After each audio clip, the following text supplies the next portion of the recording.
Mesdames et messieurs, nous allons écouter un peu aujourd'hui l'actualité ivoirienne. Qu'est-ce qui se passe actuellement en Côte d'Ivoire?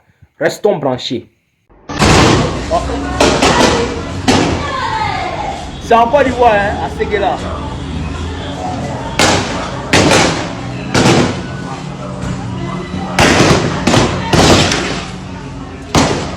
C'est les carrés.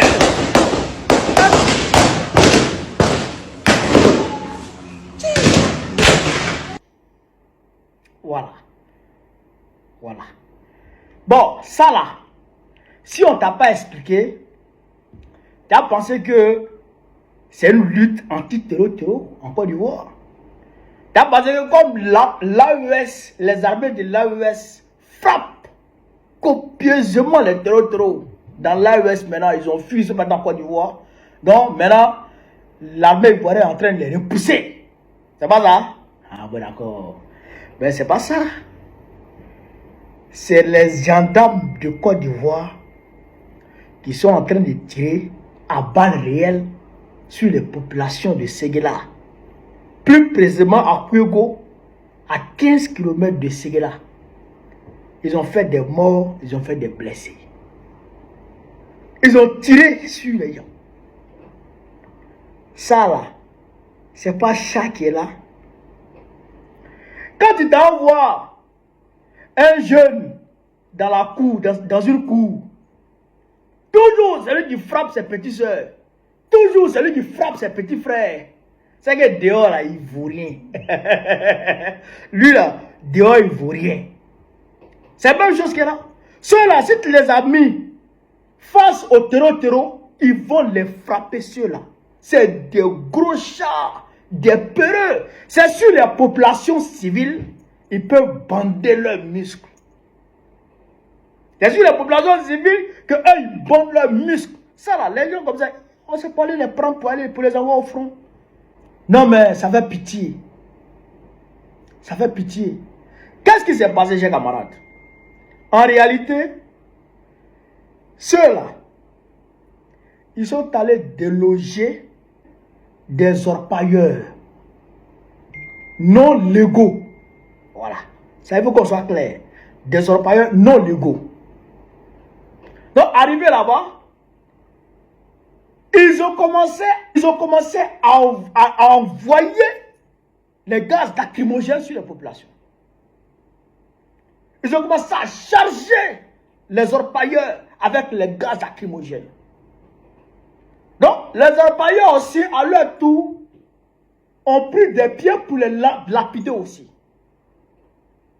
C'est la méthode de résistance conventionnelle partout. Dans ce monde, quand on te charge avec gaz lacrymogène, tu prends caillou, tu lasses. Ça, c'est partout dans le monde. Donc, comme ils ont lancé caillou, et que le gaz lacrymogène était fini maintenant, ils ont soulevé les calages. Et ils ont vu les populations en terreau en même temps. Et ils ont commencé à tirer sur eux. Il y a une femme même, vous pouvez aller voir sur mon canal Telegram, une femme même qui passait dans le village, il tire à l'aveuglette.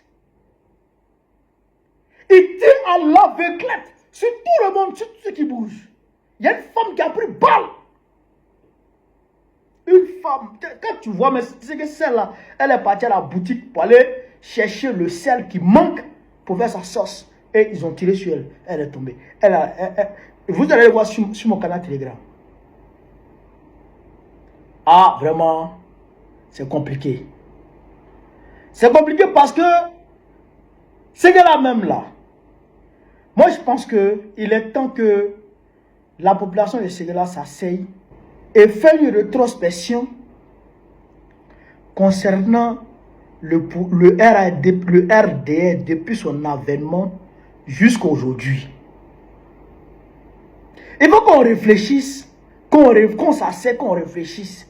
C'est là qu'il y a quoi, qui t'a assis. Depuis Alassane Ouattara Kogoué, non. C'est là, monsieur. Mine que c'est là. Mine qu'est-ce qu'elle a là? Mine qu'est-ce qu'elle a de là?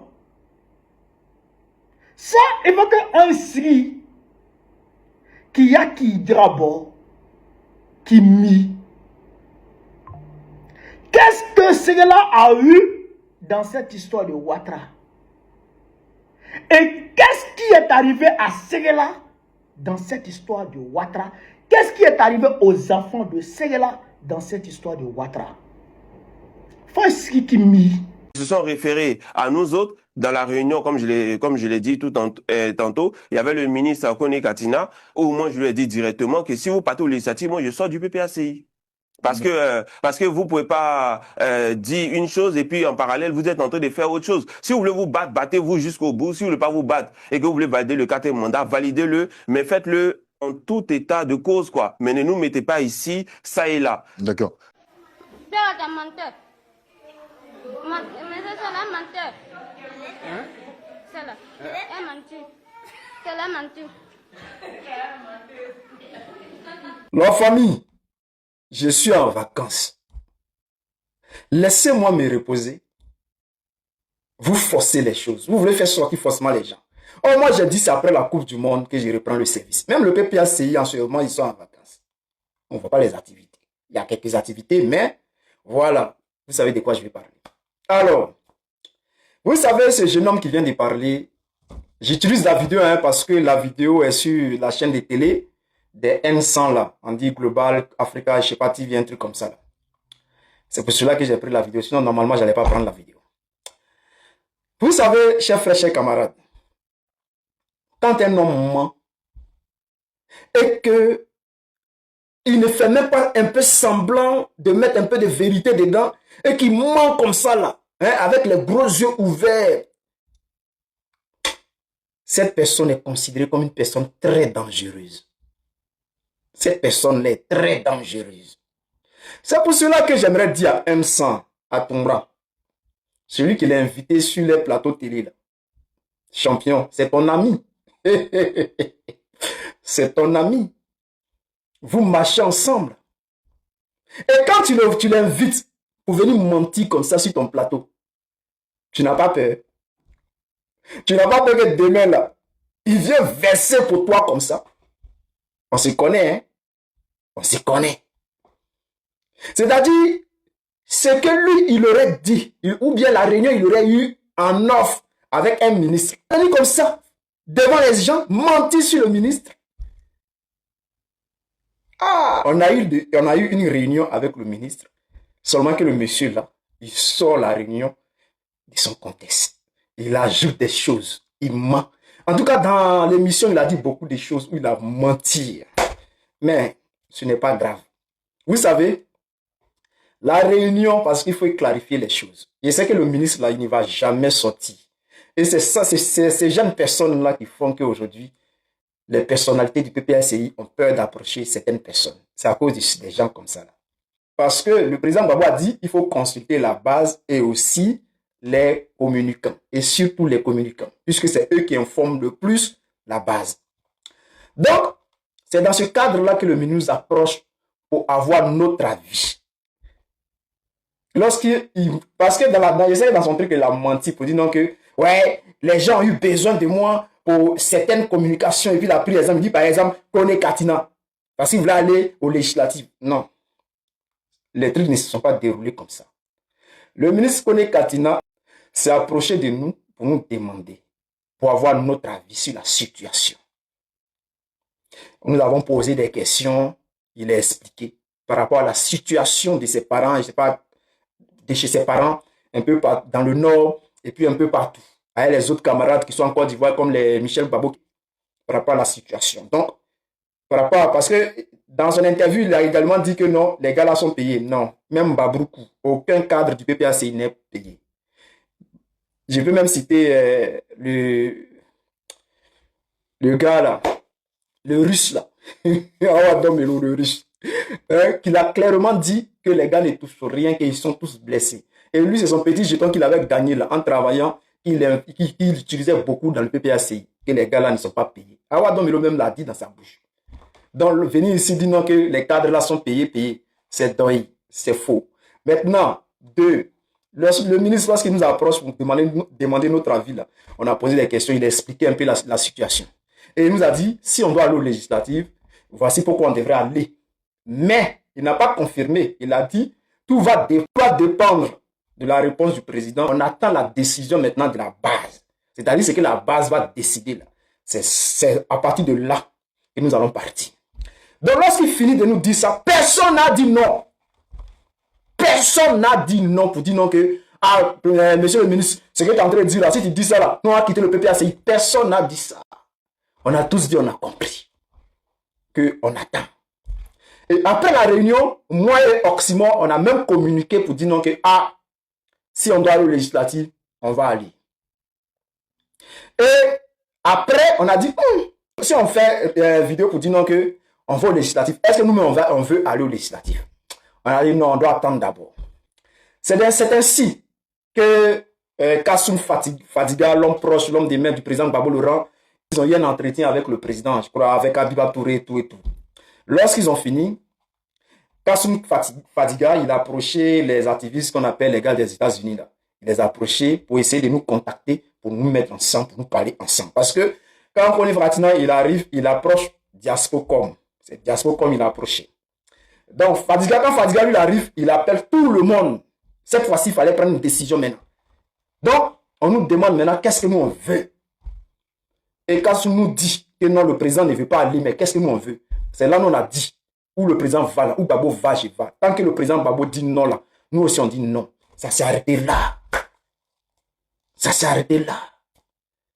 Il n'y a pas eu de débat entre le ministre pour dire non, que si toi tu dis que tu vas là, non, quitte le PPACI, il n'y a jamais. Il n'y a pas eu de débat avec le ministre pour dire non, que monsieur le ministre, si toi tu dis que tu vas au législatif là, nous on quitte le PPACI, nous on va. Jamais il n'y a eu ce genre de débat. Il y a eu beaucoup de choses que je pourrais bien démentir, mais je ne vais pas prendre mon temps, je ne vais pas perdre mon temps. Laissez-moi profiter de mes vacances. Hein? Il faut que la Côte d'Ivoire gagne la Coupe du Monde pour que moi je puisse danser un peu et puis revenir à l'humain. Allez chercher Drami, nous. Donc, chers frères, chers camarades, vous savez, c'est le soldat de Gbagbo, le soldat toujours fidèle. Hein? Vous-même, vous avez remarqué quelque chose? Les gens, eux-mêmes, ils disent que, on a dit au ministre, si eux là, ils veulent aller au législatif, nous on va quitter le PPACI. Le ministre n'est pas allé au législatif, mais ils ont quitté le PPACI, non? Et puis, il y a eu mensonge encore. Ça, il peut parler de ça un peu, juste un peu. Où on dit non que c'est parce que nous, la graine, Oxymore, soldat de Gbagbo, on aurait fait sortir genre des choses sur lui et que c'est pour cela que lui, il est sorti pour parler. Ça, c'est faux. La personne qui est sortie la première, c'est cette personne-là. C'est lui qui est sorti d'abord. Parce que, Diaspora comme là, on a un règlement intérieur. Dans le règlement intérieur, je vais vous signer quelques lignes. Je vais vous citer quelques lignes.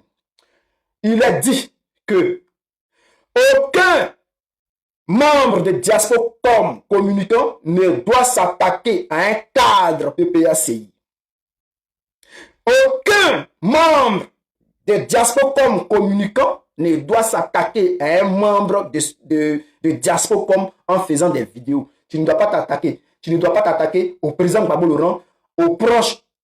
Quand je parle des proches, je parle de la femme du président Gbagbo, genre les injures, bien manquer de respect, tout ça là. Tu ne dois pas faire ça. Tu ne dois pas insulter les cadres du PPACI. Tant qu'ils sont PPACI, qui n'ont pas trahi, tu ne dois pas les attaquer, tu ne dois pas les dénigrer, les insulter. La première personne à faire ça, c'est ce petit microbe-là. C'est-à-dire, après, bien avant, je crois, après le législatif, si je ne mens pas, le gars, il est sorti net. D'abord, il a commencé par nous draguer pour essayer de nous dire on doit aller créer notre mouvement et qu'on ne doit plus compter sur les histoires des partis politiques. On doit faire la politique autrement. C'est ainsi que nous on a dit, son autrement là, il n'a qu'à aller faire ça ailleurs. Et il s'est levé, il est parti faire vidéo sur le président Gbagbo Laurent pour parler de l'échec du président Gbagbo comme s'il s'est attaqué au président Gbagbo. Ensuite, il s'est attaqué au cadre et il ne s'est plus arrêté. Première vidéo, on dit non, il faut arrêter. Deuxième vidéo, on dit il faut arrêter. Troisième vidéo, c'est là même il s'est attaqué à nous. Il y a beaucoup de choses, on ne peut pas dire... Bon, je n'ai pas envie de parler de ça. Sinon, il y a eu beaucoup de choses, il s'est attaqué à nous. Au moins 5 vidéos. C'est après ça que la graine est sortie pour faire la première vidéo pour dire voilà pourquoi tu fais ça. Le mec, il allait placer sa caméra pour faire direct. Pour insulter une femme.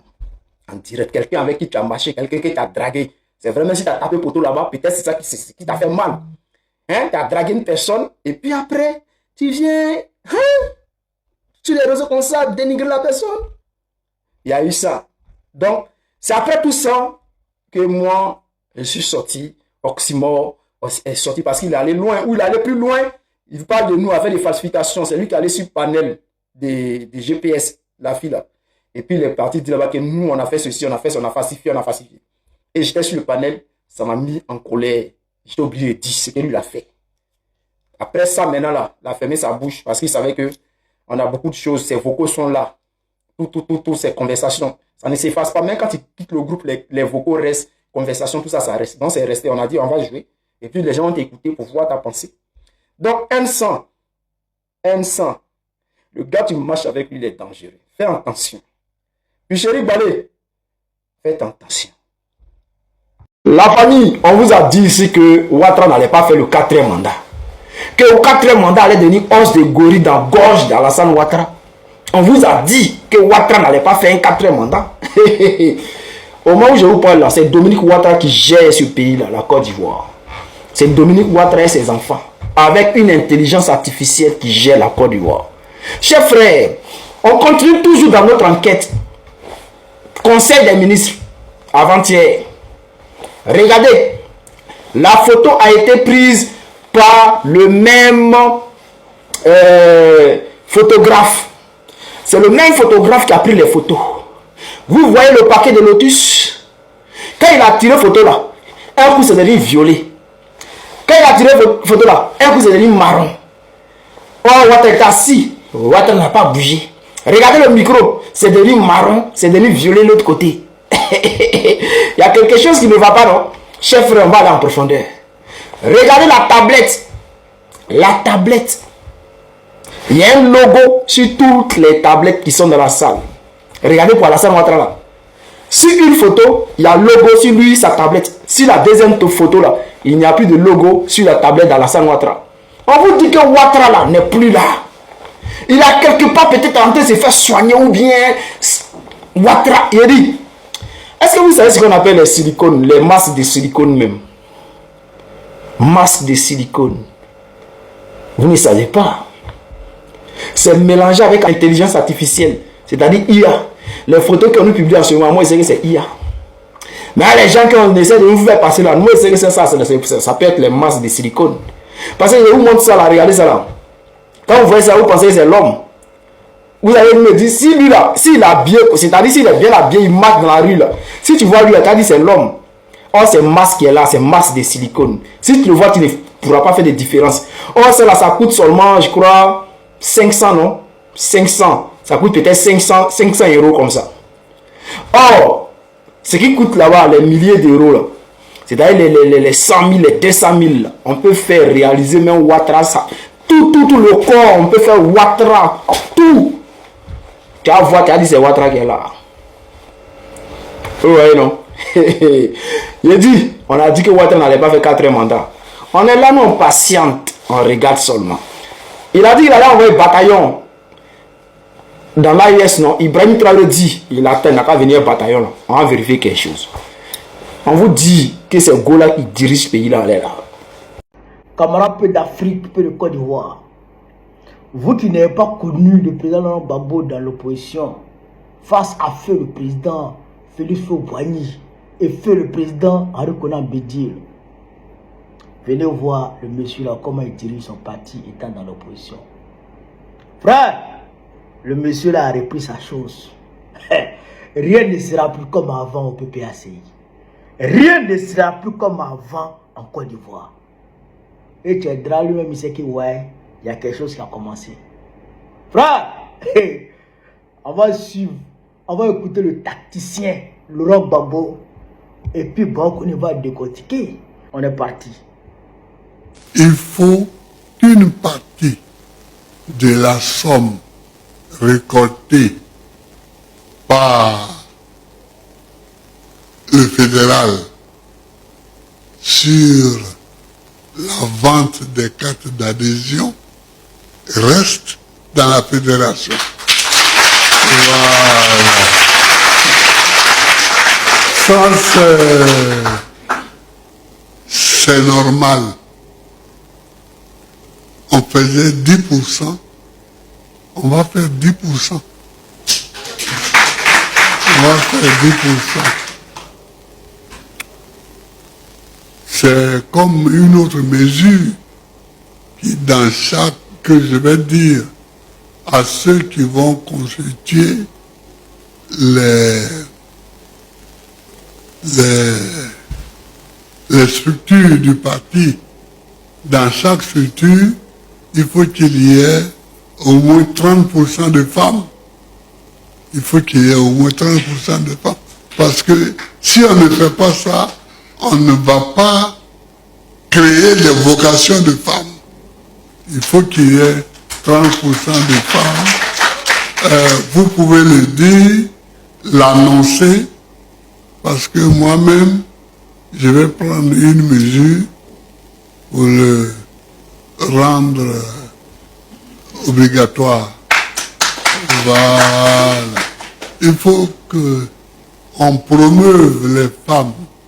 Par ailleurs, le président a insisté sur le travail de terrain sans complexe en vue de rendre le parti plus fort.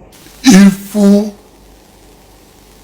que les comités de base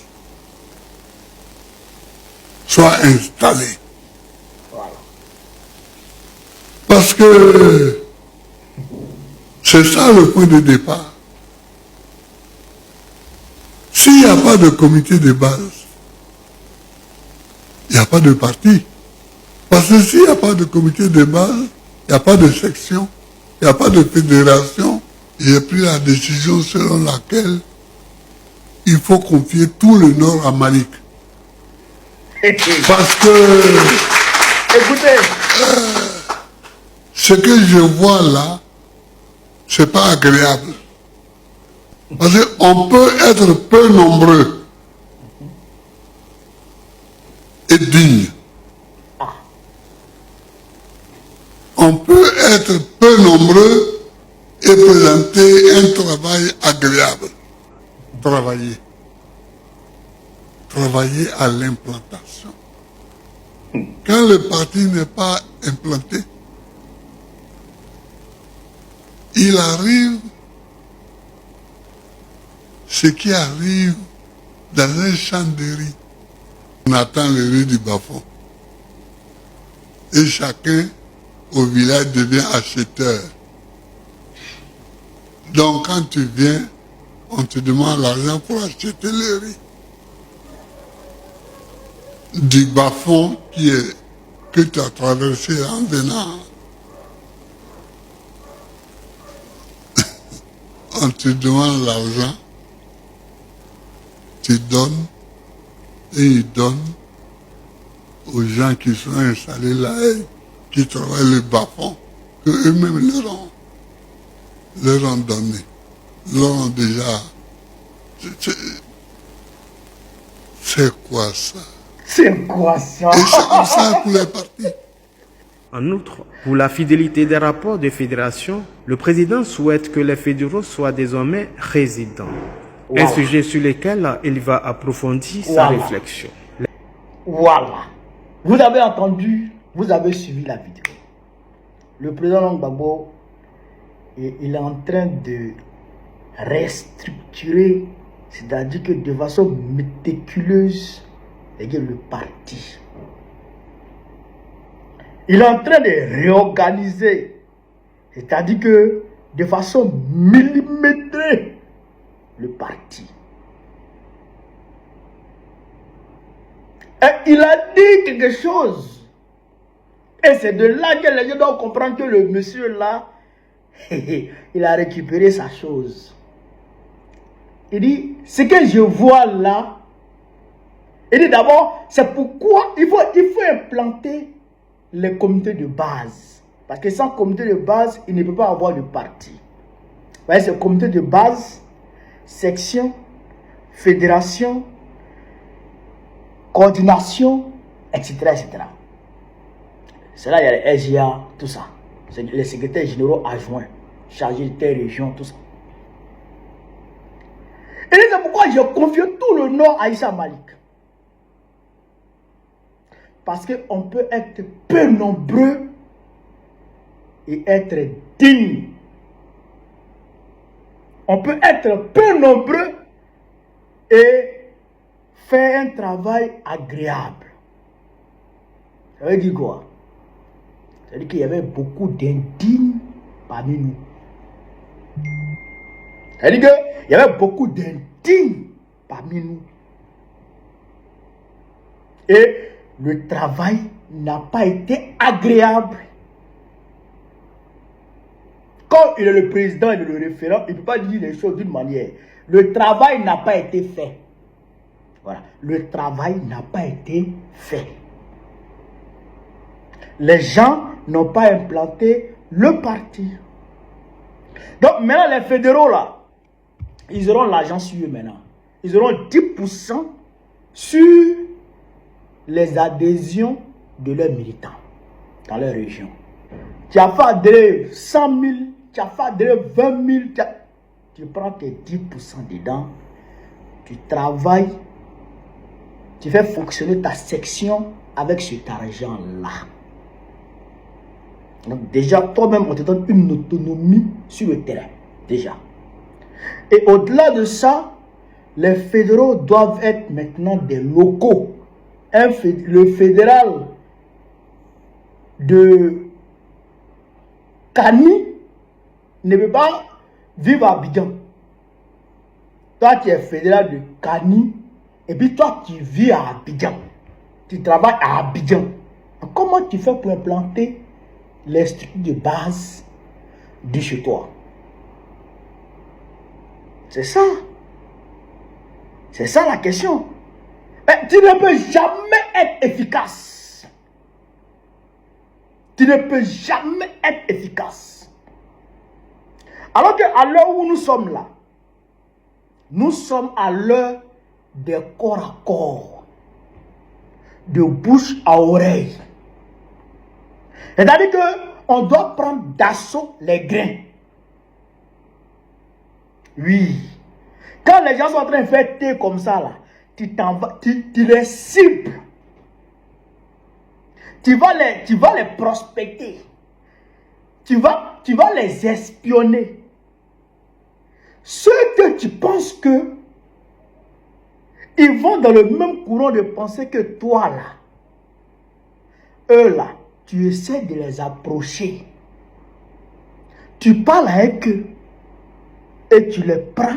Tu les mets dans ta section. Tu les mets dans ta structure de base, dans une structure de base dans ta localité. Et tu les mets au PPAC, tu les envoies au PPAC. C'est ça que nous devons faire. Et au fur et à mesure, dans chaque grain, on doit prendre au moins 2 personnes, 3 personnes, 4 personnes, un peu. Quand tu as convaincu Madou, Madou peut convaincre Yao. Yao, à son tour, peut convaincre Dibé. Et un peu, on peut convaincre les gens petit à petit, et les gens adhèrent au parti. Aujourd'hui, là, toutes les étoiles sont alignées. C'est-à-dire que pour que le PPACI soit le parti le plus fort en Côte d'Ivoire, toutes les étoiles sont alignées. Aujourd'hui, là, toutes les conditions sont réunies. Pour que nous soyons le parti le plus fort en Côte d'Ivoire, il faut juste les hommes qu'il faut, le courage et puis un peu de moyens. C'est tout. Il faut juste parler avec les gens. Il faut avoir le courage de parler avec les gens. Les fédéraux, les plaisantins, là, il faut les amener de nos pieds. Présent. En tout cas, moi, je suis content. Je suis content. Je suis régalvanisé. Actuellement, là, quand je pense au parti, je me dis, il y a de l'espoir. Parce que toi-même, camarade président, camarade référent, tu as repris les choses en main. Et comme moi, des millions de militants sont revivifiés, sont regalvanisés, sont remobilisés. Ils sont prêts à vous accompagner. Ils sont prêts à se mettre à votre entière disposition. C'est ça qui est la vérité. L'autre là, c'était pas bon. C'était pas bon du tout. Parce que si le président lui-même, il n'avance pas avec les choses, il ne pousse pas les pions, les gens vont faire le faux travail. Les gens vont faire du faux travail et c'est sur lui qu'on va retomber. On dira demain que Gbagbo n'a pas achevé son combat. On dira demain que Gbagbo n'a pas achevé son combat. Oh! C'est le combat de Gbagbo. C'est le combat de Gbagbo. Gbagbo doit veiller à ce que son combat soit achevé avant qu'il n'aille se s'asseoir. Ça, c'est une réalité. Donc, ils vont savoir choisir les hommes qu'il faut à la place qu'il faut pour que le travail soit fait. Tout le monde n'aurait pas de Gbagbo. Tout le monde aujourd'hui, Gbagbo avait raison. Tout le monde dit ça. Tout le monde. C'est-à-dire que 90% de la population ivoirienne est prédisposée à entendre la parole de Gbagbo. Les gens sont dans leur foyer, sont dans leur village, sont dans leur hameau, sont dans leur quartier. Ils attendent que nous venions vers eux pour leur parler de Gbagbo pour qu'ils nous suivent. Et le terrain est déjà balisé. Gbagbo a déjà fait le travail. Par son humanisme, par ses paroles de vérité, par ses prophéties, je dirais par ses paroles qu'il a dites et qui se réalisent. Je ne ferai pas de lui un prophète au point de l'idolâtrer, mais ses prophéties d'elle. Aujourd'hui, les gens savent que c'est Gbagbo qui avait raison et c'est Gbagbo qui est l'homme qu'il faut pour les Ivoiriens. Tout le monde sait ça. Tout le monde est d'accord avec ça. Même ceux qui ne le disent pas savent que c'est ça qui est la vérité. Donc il faut parler, il faut faire du corps à corps avec les gens. Leur parler de Gbagbo. Et c'est les gens comme ça que le président doit nommer. Pas les ronfleurs. Tous les ronfleurs là, le président, il faut les mettre au placard. Il faut créer des commissions, des commissions, des postes placards où les gens vont aller, où ils vont aller réfléchir là-bas. Les gens là, il faut les mettre là-bas. Comme ça, nous autres là, on va travailler sur le terrain. Voilà. Nous, on va travailler sur le terrain. Nous, c'est le terrain qui nous intéresse. Nous, c'est le corps à corps qui nous intéresse. Nous, c'est la mobilisation qui nous intéresse. Nous, c'est l'implantation du parti qui nous intéresse. Alors, ceux qui sont dans la... Voilà, ceux qui... Voilà, eux là, il faut les mettre de côté. C'est nos camarades, mais il faut les mettre de côté.